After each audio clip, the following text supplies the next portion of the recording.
Pelakon dan penyanyi Fatah Amin menitipkan ucapan sempena ulang tahun kelahiran anak perempuannya Nur Fatimah Aisyah.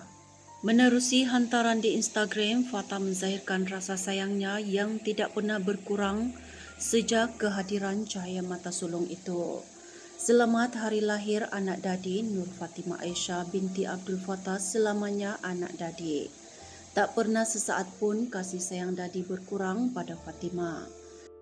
Fatah turut menitipkan doa buat Fatimah agar anak perempuannya itu terus membesar dengan sifat terpuji dan menjadi penyejuk hati keluarga. Dadi sentiasa mendoakan Fatimah selamanya membesar menjadi orang yang baik, anak soleha kebanggaan Dadi. I love you so much. See you tomorrow Fatimah. Kita celebrate esok ya.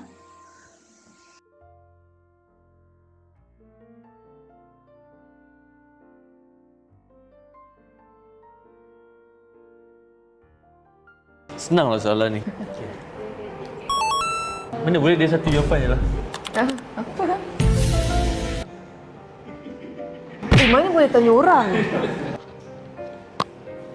Tapi ni awak suka kan? Masakan mamak masak lemak kan? Satu Malaysia tahu.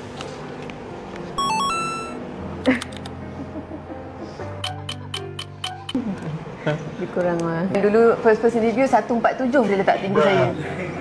Alamak. Berapa dia? Masa 1 cm. Yeah. Genre. Psychodrama, betul lah. Action movie? Easy. Sekarang bulan 9. Okay. So,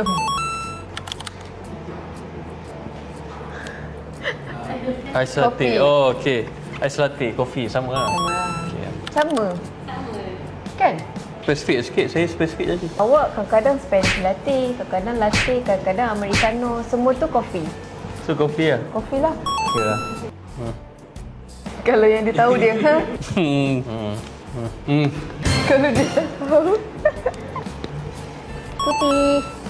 Satu Malaysia tahu.